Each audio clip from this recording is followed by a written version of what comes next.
श्रोताओं, आज हम बहुत महत्वपूर्ण विषय पर बात करने जा रहे हैं। जो यूरोजेनिटो सिस्टम है हमारा, उसमें ब्लैडर एक बहुत महत्वपूर्ण हिस्सा है। इसकी क्या समस्याएं हैं? अक्सर लोग प्रभावित रहते हैं। कभी पेशाब की समस्याएं होती हैं, कभी सूजन, संक्रमण, यूटीआई की समस्याएं। तो विशेषज्ञ सलाह क्या होनी चाहिए? हमारे साथ प्रोफेसर डॉक्टर मनोज कुमार यादव साहब जुड़ रहे हैं, जो KGMU के यूरोलॉजी विभाग में प्रोफेसर हैं। डॉक्टर साहब, बहुत बहुत स्वागत है आपका। धन्यवाद आशीष जी। और आज हम जो पेशाब की थैली है, ब्लैडर, उस पर बात करेंगे, उसकी समस्याओं पर बात करेंगे। तो डॉक्टर साहब, सबसे पहले तो ये बताइए कि हमारा जो ये यूरिनरी ट्रैक्ट है, इसमें ब्लैडर कितना महत्वपूर्ण अंग है और क्या काम करता है ये? देखिए, हमारे शरीर में अनवरत रूप से जितने भी अपशिष्ट पदार्थ हैं या तरल पदार्थ हैं, वो किडनी द्वारा रेगुलेट होते हैं। उसके बाद जो भी पदार्थ है वो निकल के एक ऐसी जगह चाहिए जहाँ पे वो स्टोर रहे, यहाँ पर रुक सके। तो इसी को हम लोग कहते हैं इंग्लिश में यूरिनरी ब्लैडर और कॉमन भाषा में पेशाब की थैली। थैली से हमें अपने आप में समझ आता है कि कोई एक गुब्बारे नुमा चीज, इसको वैसे हम ये कहते हैं कि ये मांसपेशियों से घिरा हुआ एक बैग कह लीजिए, जहाँ पे अपना जो अपशिष्ट पदार्थ जैसे कि जो मूत्र या यूरिन है वो कुछ समय के लिए रुकता है, और इस तरह से रुकता है कि जिससे उसमें प्रेशर, मतलब इतना दबाव ना बने कि जिससे ये यूरिन ऊपर की तरफ जाए। तो ये ब्लैडर का मेन काम होता है यूरिन को स्टोर करना। जी डॉक्टर साहब, अब कहाँ होता है ये ब्लैडर? बेसिकली अपना ये जो पेट का निचला वाला हिस्सा, लोअर एब्डोमेन जिसको कहते हैं, वहाँ पे रहता है। अच्छा। हाँ, एक ये मस्कुलर, मतलब मांसपेशियों से घिरा हुआ एक थैली नुमा एक अंग है अपना। हाँ। तो डॉक्टर साहब, जब किडनी से जो खून छनता है, उसके बाद पेशाब इसमें धीरे धीरे एकत्र होता है। हाँ। तो कितनी कैपेसिटी लगभग होती है? देखिए, नॉर्मली हम जो कैपेसिटी नापते हैं वो उसका एक फॉर्मूला होता है 30 plus age multiplied by 20 ml। अच्छा। ये वॉल्यूम होता है इसका। अच्छा। तो इस हिसाब से हम नाप लेते हैं। वैसे मोटा मोटा कहते हैं 200 से 300 ml यूरिन आराम से रोक सकता है। जब हम 500 तक, तो मैक्सिमम कैपेसिटी नॉर्मल ब्लैडर की हम लोग 500 तक मान के चलते हैं। उसके बाद एक स्ट्रॉन्ग डिजायर होती है, मतलब स्ट्रॉन्ग हमें सेंसेशन आता है कि अब हम यूरिन कर लें। तो 200 से 300 से लेके 500 तक आप नॉर्मली यूरिन इकट्ठा कर सकते हैं इसमें। अब डॉक्टर साहब, पेशाब की थैली माने यूरिनरी ब्लैडर में क्या क्या समस्याएं हैं, इनको आप थोड़ा विस्तार से बताएं। देखिए, पेशाब की थैली, सबसे पहली बात, एक ऐसी जगह होनी चाहिए कि जहाँ पे जो भी चीज स्टोर हो रही है वो एक नॉर्मल प्रेशर पे इकट्ठी रहे और हमको कोई दिक्कत ना करे। अब दिक्कतें क्या क्या हो सकती हैं? अब आप बच्चों से शुरू करता हूँ, बच्चे, फिर महिलाएं और एवं पुरुषों में। बच्चों में बेसिकली हमने देखा होगा। और एक चीज और बता दूं, यूरिनरी ब्लैडर के जस्ट पीछे हमारा ये जो मल द्वार होता है, जिसको हम रेक्टम या एनस कहते हैं, वो भी पास रहता है। तो इनका भी बड़ा एक कोऑर्डिनेशन रहता है। तो बच्चों में सबसे पहले जब हमारा बच्चा नवजात पैदा होता है, तो जो डॉक्टर होते हैं सबसे पहले यही चीज चेक करते हैं कि जननांग वगैरह ठीक है कि नहीं है। एक बार दबा के देखते हैं कि उसने यूरिन की धार कैसी करी। इससे हमें बहुत सारी चीजें रिफ्लेक्ट हो जाती हैं। तो अगर ये सब चीजें नॉर्मल हैं तो धीरे धीरे बड़ा होता है बच्चा, धीरे धीरे कंट्रोल यूरिन पे आना शुरू होता है। हम लोग मान के चलते हैं 6 साल तक बच्चा अपने बाद फिर बताना शुरू कर देता है कि अब हमको यूरिन जाना है और नहीं जाना है। बच्चों में स्ट्रक्चरल बहुत सारी चीजें हैं। पेशाब की धार से एक सबसे गंभीर बीमारी है PUB, जिसको हम कहते हैं पोस्टीरियर यूरेथ्रल वेल्व। ये खतरनाक बीमारी होती है, वो धार से पता चल जाती है। उसके बाद हम अल्ट्रासाउंड करा लेते हैं, या अब तो अल्ट्रासाउंड होने लगे हैं तो हमें प्रीनेटली भी, जन्म से पहले ही पता चल जाता है कि इस बच्चे को ये बीमारी है कि नहीं है। डॉक्टर साहब, ये किस उम्र में बीमारी पकड़ में आ जाती है? ये देखिए, अगर हमने बच्चा अगर पेट में है तो उस दौरान हम सीरियल अल्ट्रासाउंड कराते हैं तो ये उसी समय पकड़ी जाती है। तो क्या पेशाब की धार ज्यादा? नहीं, धार नहीं, उसमें क्या, पेशाब की थैली की जो दीवार, इसको हम वॉल कहते हैं, वॉल थिकनेस से हमें पता चल जाता है। अच्छा। एक स्पेसिफिक वर्ड होता है, की होल साइन कहलाता है ये। जब हम इनका अल्ट्रासाउंड करके देखते हैं तो वो अगर दिख रहा है तो टिपिकली ये PUB की तरह होता है। अच्छा। प्लस बच्चा जब मेल बच्चे में होगा और बच्चा कहाँ के पेशाब करेगा। अच्छा। उसको बहुत जोर लगाना पड़ेगा। तो इससे माताओं को शुरू में समझ में नहीं आता है, लेकिन कोई भी क्लिनिशियन होगा वो पहले ही समझ लेता है कि इसको कोई समस्या हो रही है। अच्छा। अब दूसरा एक स्फिंक्टर होता है, जैसे अपना नल का टैप होता है, उसको हम चूड़ी घुमाते हैं, उसी तरह से एक स्फिंक्टर है। इनका भी कोऑर्डिनेशन रखना जरूरी है। एक मिक्चुरेशन आर्क होता है। अब आप लोग पूछेंगे कि भाई हमें यूरिन हर समय ड्रिबल क्यों नहीं करती रहती है। बिल्कुल। तो भगवान ने या हमारे शरीर में ऐसा तंत्रिका तंत्र है कि S2, S3, S4 ये 3 ये नर्व हैं, इनको पेल्विक नर्व कहते हैं। ये नॉर्मली जब ब्लैडर में यूरिन इकट्ठा हो रहा होता है तो एक्टिवेट रहती हैं। इनका काम ये है, जो हमारा स्फिंक्टर जो टोटी का जो वो है जिससे हम कंट्रोल करते हैं, उसको ये टाइट रखती हैं और पेशाब की थैली को ये ढीला रखती हैं, जिससे इसमें यूरिन इकट्ठा होता रहता है और प्रेशर भी ज्यादा नहीं बढ़ने देना चाहिए। इसका कारण ये होता है कि जो मांसपेशियां हैं ये बड़ी रिलक्टेंट होती हैं, तो उसकी वजह से ये अपना फैलता रहता है। लेकिन जब स्ट्रेस रिफ्लेक्स इसका काम करता है तो ब्रेन इनको ऑर्डर देता है कि कोई भी सोशली एक्सेप्टेबल मींस आपको अगर कोई जगह ऐसी मिल गई जहाँ पे आप इसको डिस्चार्ज कर सकते हैं, तो ब्रेन के सिग्नल इन नर्व्स को रोक देते हैं और अपना सिग्नल भेजते हैं। तो उससे क्या है, पेशाब की थैली कॉन्ट्रैक्ट करती है और जो हमारा स्फिंक्टर है वो ढीला हो जाता है, जिससे हम यूरिन करते रहते हैं। और हमारा जैसे ही पेशाब की थैली खाली हुई, फिर से ये automatically S2, S3 pelvic nerves पे आ जाता है। बच्चों में एक और अमूमन लोग आते हैं कि हमारा बच्चा रात में पेशाब कर देता है, हमें बीमारी तो नहीं है। इसके लिए बहुत रिसर्च हुई है। एक ब्रेन ब्लैडर डायलॉग होता है। इन बच्चों को अगर आप सही से देखें तो इनसे पूछा जाता है कि आपने क्यों पेशाब करी, आपको पता नहीं चला? तो कहते हैं साहब हमें पता है, लेकिन हम मन से सोच रहे होते हैं हम बाथरूम में खड़े हुए हैं। तो ये कोई बीमारी नहीं है, ये फिजियोलॉजिकल प्रोसेस है। अच्छा। धीरे धीरे ब्रेन मैच्योर होने लगता है और 13 साल तक अमूमन देखा गया है कि अपने आप चला जाता है। अब आप लोग कहें कि हम साहब इसका उपचार कैसे करें? कोई ऐसा नहीं। एक हम लोग दवाई लिखते हैं जिससे यूरिन का प्रोडक्शन थोड़ा रात में कम हो जाता है। सबसे बढ़िया हम बच्चों को ट्रेनिंग दिलवाते हैं। माता पिता को इसमें जागरूक होना पड़ता है। सपोज करिए वो 8 बजे हम लोग या 10 बजे सोए तो एक अलार्म लगा देना चाहिए कि 12 या 2 बजे के करीब वो जगे और यूरिन कर ले, या आपकी जिम्मेदारी है कि आप उसको समय यूरिन करा दीजिए, काम खत्म। कोई ऐसी वो नहीं है। लेकिन हमारे माता पिता अपनी नींद डिस्टर्ब नहीं करना चाहते बच्चे की, नहीं, लेकिन ये फिजियोलॉजिकल प्रोसेस होता है। डॉक्टर साहब, जैसे यूटीआई की समस्या होती है तो क्या बच्चों में भी हो सकती है? क्योंकि स्कूल कॉलेज में भी जाते हैं और बच्चे खेलते भी हैं, तो कुछ संक्रमण भी हो सकता है। जी, अब बात आती है ब्लैडर बावल। एक हम चीज बोलते हैं ब्लैडर और बावल, मींस मूत्र का रास्ता एवं मल द्वार, इन दोनों का बड़ा क्लोज एसोसिएशन होता है। आपने बताया भी कि वो पास होते हैं, तो एक क्रॉस टॉक होता रहता है इनकी नर्व्स में। सपोज करिए हम लोगों ने कभी बच्चों की बावल हैबिट्स पे कभी ध्यान नहीं देते हैं। भाई फास्ट फूड खा रहे हैं, पानी का क्या मात्रा है, सोशली वो लोग नहीं जाना चाह रहे, ये सब चीजें। तो मेरी सबसे ये गुजारिश है कि अपने बच्चे की एक बार bowel habits at least per day वो एक बार अपना मल जरूर खाली करे, क्योंकि कॉन्स्टिपेशन की वजह से पेशाब की दिक्कतें होती हैं। चूंकि दोनों रास्ते बगल बगल हैं, फीमेल्स में ज्यादा कॉमन है।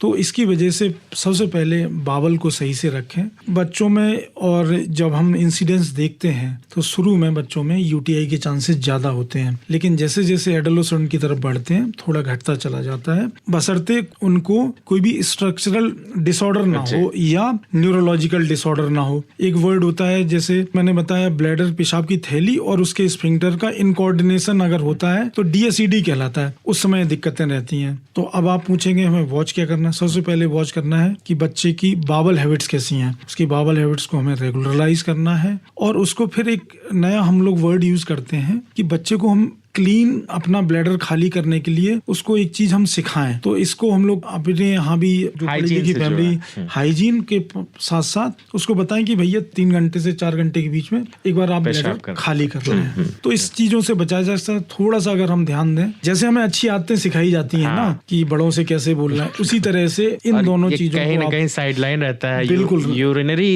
हेल्थ कहीं ना कहीं साइडलाइन रहता है। हम बच्चे की ग्रोथ देख रहे होते हैं कि हमारा बच्चा बढ़िया तेज है, पढ़ने में अच्छा है, और हम उसकी दिनचर्या में कहीं ना कहीं कभी हम ही लोग लेट आए या दोनों लोग वर्किंग हैं तो ध्यान नहीं दे पाते। अच्छा, आप डॉक्टर साहब जो महिलाओं की ब्लैडर समस्या, अब हम जैसे आगे बढ़ते हैं तो अब यूरिनरी ब्लैडर, जैसे कोई हम कमरे में हैं, अगर वो प्रॉपरली उसमें हवा आती रहे और जाती रहे तो बड़ा स्मूथ कोऑर्डिनेशन रहता है। ऐसा ही यूरिनरी ब्लैडर के साथ है। हमारे को क्या चाहिए? जब हमारा मन करे हम पेशाब करें और जब तक चाहे हम रोक सकें। और वो लेकिन उम्र के साथ साथ बढ़ने के हिसाब से, या जो हम लेडीज में अक्सर जब बच्चे पैदा करते हैं तो उस समय ये मांसपेशियां ढीली होने लगती हैं और अमूमन 18, 20, 22 साल के बाद थोड़ा सा कॉन्ट्रैक्शन बढ़ने लगता है। तो एक आइडिया है 40 की उम्र तक लगभग 18% फीमेल में ये ओवर एक्टिविटी मींस ब्लैडर का ज्यादा संकुचित होना, बार बार यूरिन लगना, और कई बार तो हम होल्ड नहीं कर पाते, जिससे हम इसको कहते हैं अर्जेंसी यूरिनरी इनकॉन्टिनेंस। अब एक कॉमन टर्म आ गया है OAB, over active bladder.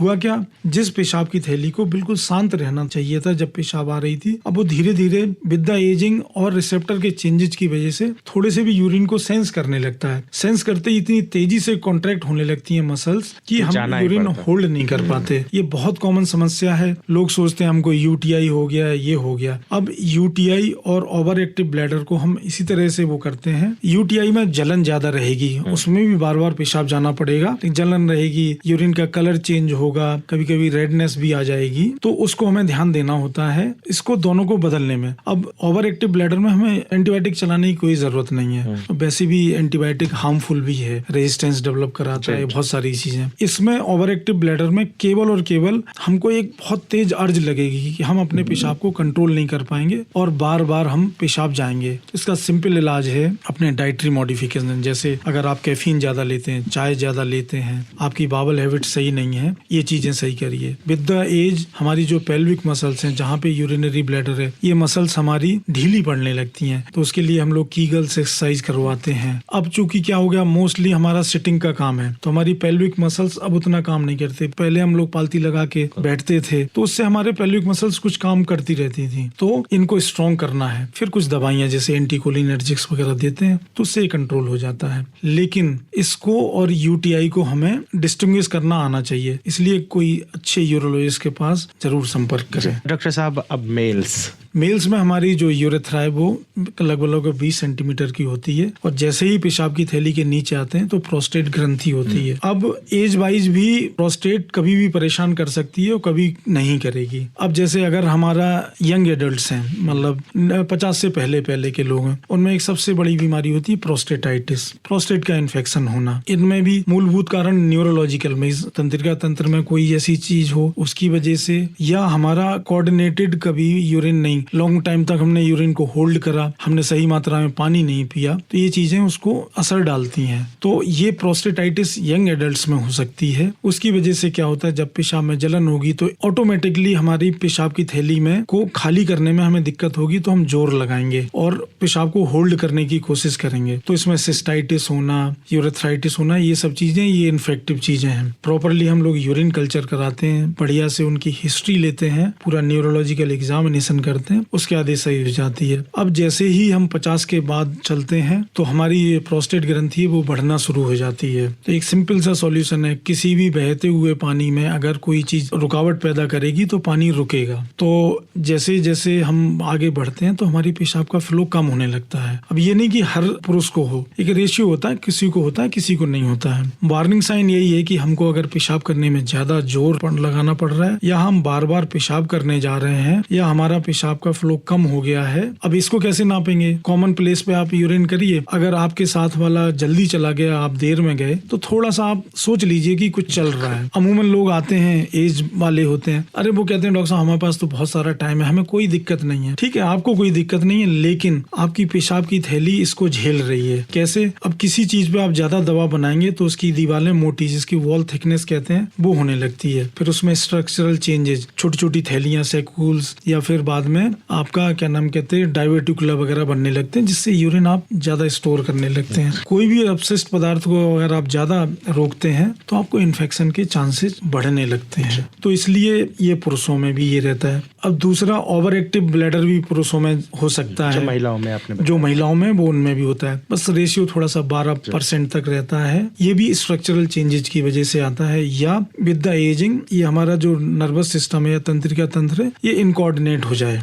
Doctor साहब, अभी आपने एक शब्द कहा सिस्टाइटिस। बिल्कुल, अभी अल्ट्रासाउंड मोस्टली देखिए आप, सिस्टाइटिस आ जाती है, लोग परेशान हो जाते हैं। सिस्टाइटिस को कहीं भी आइटिस लग जाए मींस वहाँ का इन्फ्लेमेशन हुआ है। अच्छा, सूजन आ गई है। सूजन आने का बेसिकली पेशाब की थैली या यूरिनरी तंत्र हमारा जब तक बिल्कुल नॉर्मल है, जब तक उसमें कोई चीज रुकावट नहीं आई हो। शुरू करते हैं स्टोन से। अगर एक बार स्टोन आ गया तो इन्फेक्शन के चांसेस बढ़ जाते हैं, तो इन्फ्लेमेशन दे देता है। तो उसमें कुछ नहीं, हम एक यूरिन आरएम का टेस्ट कराते हैं और यूरिन कल्चर कराते हैं। उसके हिसाब से हम उसी एंटीबायोटिक दे देते हैं और ये 5 से 7 दिन या ज्यादा से ज्यादा 12 दिन तक ये सिस्टाइटिस की समस्या रिजॉल्व कर जाती है। ये ज्यादा हायर एंटीबायोटिक देने की जरूरत नहीं है। हम यूरिनरी तंत्र को लोअर यूरिनरी ट्रैक्ट और अपर यूरिनरी ट्रैक्ट में डिवाइड करते हैं। अमूमन लोअर यूरिनरी ट्रैक्ट में इतना फ्लो या यूरिन रहता है, अगर हमने सही से पानी पिया तो ये अपने आप रिमूव कर देता है।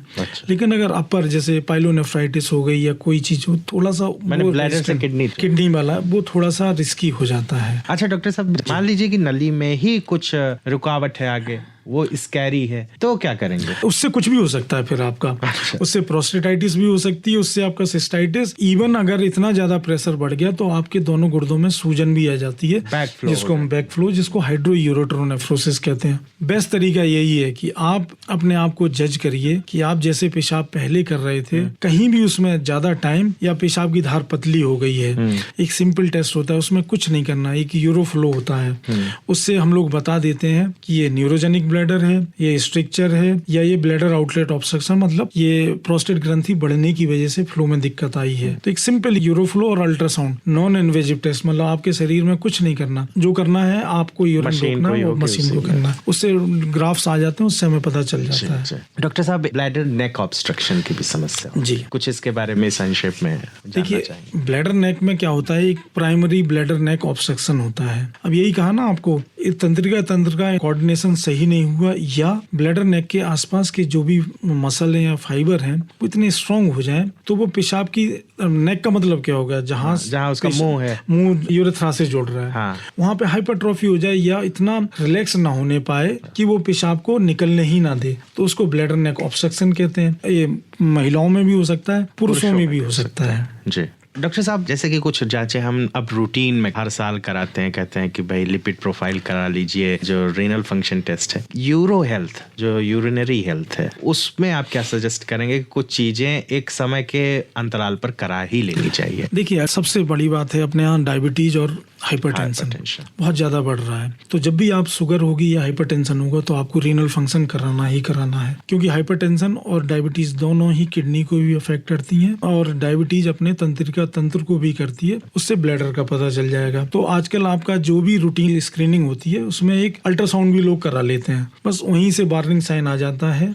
कि आपका ब्लैडर कैसा वर्क कर रहा है। उसमें कुछ नहीं होता, पोस्ट वॉइड रेजिडुअल यूरिन, आपने यूरिन करने के बाद कितना यूरिन बचा के रखा है, उससे क्लियर होने लगती है चीजें। और ये जो आपने यूरोफ्लोमेट्री, ये यूरोफ्लोमेट्री फिर हम उन्हीं लोगों को कराते हैं जिसमें लगा कि इसमें कुछ आ रहा है, तो हम ये यूरोफ्लो, या आपने कंप्लेन करी कि साहब हमें पेशाब बढ़िया नहीं हो रहा है या जलन ज्यादा रह रही है, ये तब हम फिर यूरोफ्लो पे चले जाते हैं। डॉक्टर साहब, यूरोलॉजी के क्षेत्र में विज्ञान अभी तक कहाँ पहुंचा है? जो आपने समस्याएं बताई, इनका उपचार, ये जरूर हमारे श्रोता जानना चाहेंगे कि कितना सफल है और कहाँ तक इसका उपचार संभव है। सबसे पहले ओवर एक्टिव ब्लैडर, बहुत सारी रिसर्च चली, बच्चों में ऑक्सीब्यूटिनिन करके एंटीकोलिनर्जिक दवाइयां आ गई हैं। बेसिकली हम लोग रिसेप्टर पे अब वर्क करने लगे हैं कि पर्टिकुलर ऑर्गन के लिए ही दी जाए। जैसे रेडियोथेरेपी पहले क्या था, होल बॉडी दे दिया, तो जैसे किसी को सीए सर्विक्स हुआ या कुछ भी नीचे वाले में हुआ, तो रेक्टम और ब्लैडर ये दोनों भी बेचारे इरेडिएट हो जाते थे, तो इनकी समस्याएं। तो अब टारगेटेड थेरेपी आ गई है। जैसे अगर ओवर एक्टिव ब्लैडर है तो हम लोग एंटीकोलिनर्जिक्स देना शुरू कर देते हैं, या एक नया आ गया है कि M3 रिसेप्टर एगोनिस्ट आ गया है। तो इस हिसाब से डेवलपमेंट आ गया। मोस्टली पहले ज्यादातर सर्जरी हुआ करती थी, प्रोस्टेट के लिए भी अब इतनी अच्छी दवाइयां आ गई हैं कि वो सर्जरी के बराबर ही है। अच्छा, दवा से ही ठीक हो जाता है? हाँ, अनटिल अनलेस की 5 साइन ना दें कि रिकरेंट यूटीआई, मतलब बार बार इन्फेक्शन ना हो प्रोस्टेट की वजह से, पेशाब में खून आना, या पेशाब की थैली के अंदर उसके स्ट्रक्चरल चेंजेस जैसे डायवर्टिकुला या स्टोन बनना पेशाब की थैली में, या चौथा गुर्दे पे असर आना, हाइड्रोयूरोट्रोनेफ्रोसिस, तब आप सर्जरी करते हैं। या जो लोग इस दवाई को रिस्पॉन्ड सही नहीं कर रहे, उनमें फिर सर्जरी करते नहीं। तो दवाइयां बहुत आगे बढ़ गई हैं। प्लस अब मिनिमली इन्वेजिव सर्जरी हो गई। पहले प्रोस्टेट का ऑपरेशन होता था चीरा लगा के, अभी दूरबीन से, फिर लेजर आ गए हैं, फिर और सारी चीजें आ गई, जैसे आप क्या नाम कहते हैं, हम 2 क्लिप्स लगा देते हैं, है ना। तो बहुत सारा एडवांसमेंट हो गया, मतलब मोस्टली यूरोलॉजी अब दूरबीन विधि से ही लेप्रोस्कोपिक, रोबोटिक या एंडोस्कोपिक। डॉक्टर साहब, मिथ भी है कि शारीरिक संबंध बनाने से, फिजिकल इंटीमेसी से भी क्या कुछ समस्याएं बढ़ सकती हैं, एग्रीवेट हो सकती हैं? देखिए, एक हनीमून सिस्टाइटिस कहलाती थी पहले। अच्छा। फर्स्ट कपल जब मेट करते थे तो उस समय उनको थोड़ा सा इन्फेक्शन होता था। बहुत सारे कारण हैं, न्यूरोलॉजिकल भी हैं या इन्फेक्टिव, लेकिन चूंकि जब से एसटीडी थोड़ा सा गायब हुआ, प्रोटेक्टेड, हम लोग भी एजुकेटेड हो गए, थोड़े से चांसेस कम हो गए। बस हनीमून सिस्टाइटिस हो जाता है तो उसके लिए एक बढ़िया इलाज है, चलता रहता है। अनप्रोटेक्टेड कोई भी चीजें ना करें और अपने आप को थोड़ा सा क्लीन रखें तो थोड़े से ये चांसेस अब कम है। हाइजीन बहुत इम्पोर्टेंट है जी। डॉक्टर साहब, अब चलते चलते आपसे संपर्क कैसे कर सकते हैं केजीएमयू में, और क्या संदेश है आपका? अब हम लोग केजीएमसी में पूरा एक फुल फ्लेज यूरोलॉजी डिपार्टमेंट है। अब आपका बेसिकली हम यूरोलॉजी सर्जन होते हैं, लेकिन हम लोग भी मेडिसिनल दोनों चीजें देखते हैं और जो सर्जरी की जरूरत है वहाँ सर्जरी करते हैं। हमारे केजीएमयू में मंडे टू सैटरडे हर दिन ओपीडी होती है यूरोलॉजी की 4th फ्लोर पे, और मेरा दिन मंगल और शुक्र है, और सब लोग मिलेंगे। हर जांच अवेलेबल है और हर तरह का उपचार जरूरी है। एक बस मेरा कहीं सुना था मैंने कि अपने शरीर को हम अपने आप सही रख सकते हैं।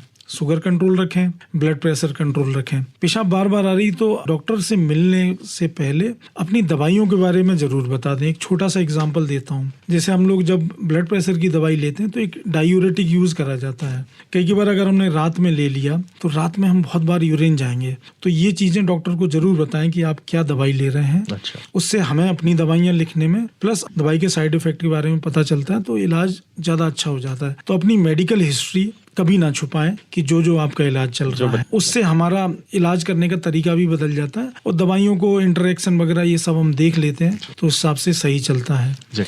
एक मैंने अभी कहीं सुना था कि अगर हमारा शरीर स्वस्थ है ना तो हम 100 तरह की समस्याओं से लड़ सकते हैं, लेकिन अगर हमारा शरीर स्वस्थ नहीं है तो हम केवल एक समस्या से लड़ रहे होते हैं, वो है हमारा स्वास्थ्य। और स्वास्थ्य अपने हाथ में है। शरीर को 1 घंटा दीजिए, चाहे आउटडोर, इंडोर, योगा, जो आप करना चाहें करें। शरीर भगवान ने बहुत अच्छी चीज बनाई है, और अगर आप उसको निरोगी रखेंगे तो आपको भी ये दुनिया बहुत अच्छी लगेगी।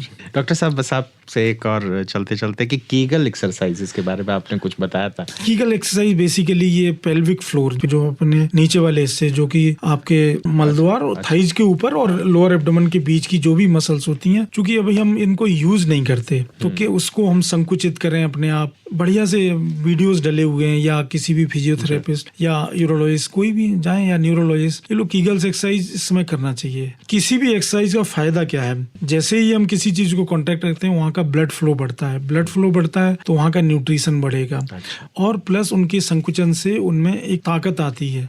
किसी भी चीज ताकत आएगी तो अपने आप ऑटोमेटिकली जिस चीज को उसे होल्ड करना है उसको होल्ड करेगी और अपने कंट्रोल में रहेगी। तो एक मसल माइंड कनेक्शन बन जाता है। हमें सपोज करिए ऐसी जगह यूरिन लगी कि हम नहीं जा सकते, तो अगर हमने मसल को सही से ट्रेन कर रखा है तो हम कुछ देर के लिए उसको होल्ड कर सकते हैं और सोशली एक्सेप्टेबल जगह हम वाइड कर सकते हैं, जिससे हम एक तो सोशल स्टिग्मा से वो रहेंगे, भाई किसी कोई यूरिन कर ले या ये कर ले तो थोड़ा सा अपने खुद अच्छा नहीं लगता कि हमसे क्या हो गया। जी डॉक्टर साहब, आप आकाशवाणी के स्टूडियो आए, बहुत बहुत आपका धन्यवाद।